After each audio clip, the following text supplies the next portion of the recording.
அதிபர்னா என்ன வேணா பண்ணிட முடியுமா? வெள்ளை மாளிகை என்ன உங்க சொந்த வீடா?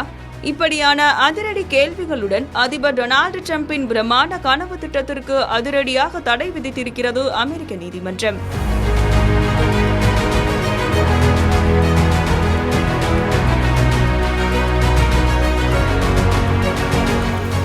வாஷிங்டனில் உள்ள வெள்ளை மாளிகையின் வரலாற்று சிறப்புமிக்க கிழக்கு பகுதியை இடித்துவிட்டு அங்கு சுமார் 3700 கோடி ரூபாய் செலவில் ஒரு பிரம்மாண்டமான விழா அரங்கம் கட்ட ட்ரம்ப் திட்டமிட்டிருந்தார்.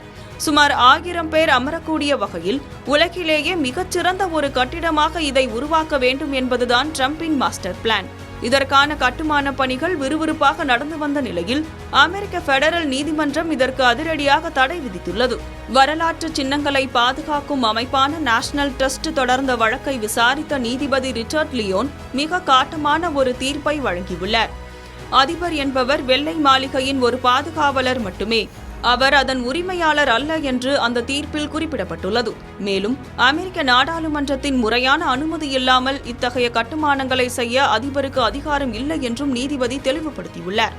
இந்த தீர்ப்பால் ஆத்திரமடைந்த அதிபர் ட்ரம்ப் வழக்கு தொடர்ந்த அமைப்பினரை தீவிர இடதுசாரி பைத்தியக்காரர்கள் என்று கடுமையாக விமர்சித்துள்ளார்.